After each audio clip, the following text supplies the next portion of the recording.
When night falls over the city of Sapporo, the glow of neon lights and the hum of distant trains fill the air. It seems ordinary until you leave the safety of the bustling streets and take a shortcut across the shadowy, deserted railway overpass.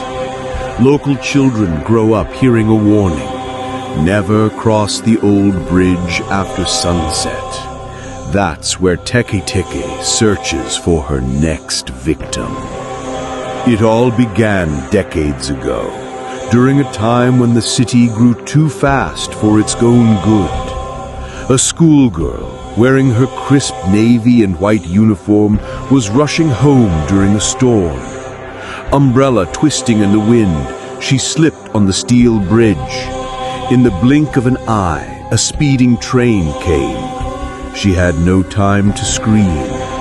The train severed her body in half, leaving the streetlights flickering above the grisly scene. The incident was quickly deemed an accident. Tragic, yes, but life moved on. But life did not move on for her. In the days that followed, rumors spread of a ghostly figure patrolling the train yard, dragging herself along with clawed hands, her shredded uniform hanging from her torso.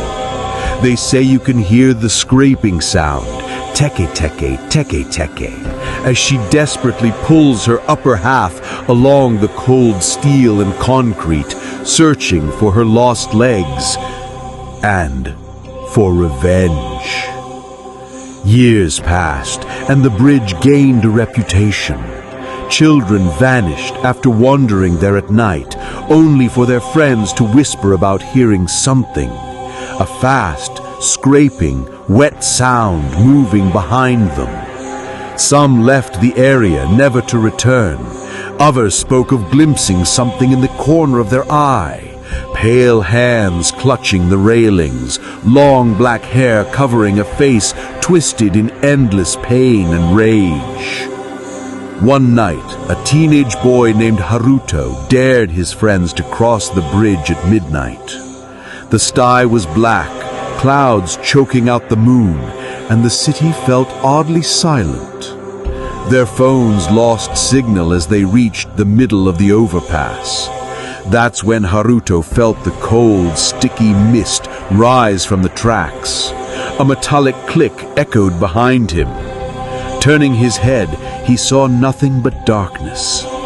His friends nervously laughed, joking about the Teke legend. Still, Haruto felt watched, his skin prickled with the heaviness of a gaze from somewhere that didn't quite exist.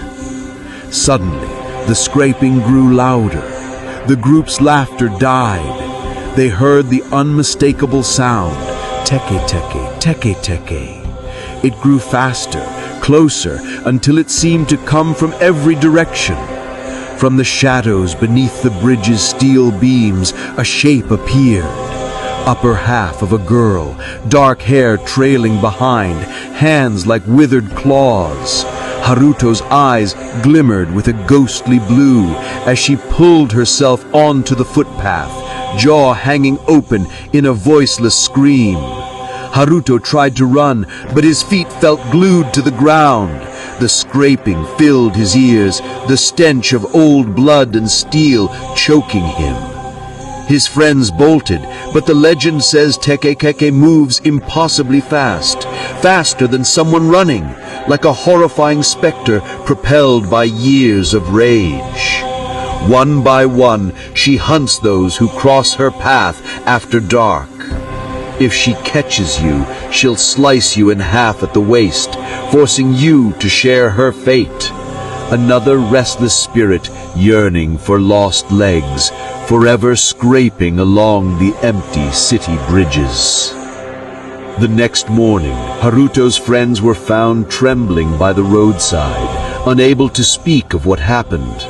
Haruto himself was gone. Only a jagged, bloody drag mark across the overpass hinted at his fate. The city quietly sanded down the stains, replaced the old steel, and told no one what they found. But on misty nights, the people of Sapporo still hear it. Teke, teke, teke, teke. Beware, they say, when crossing a lonely bridge.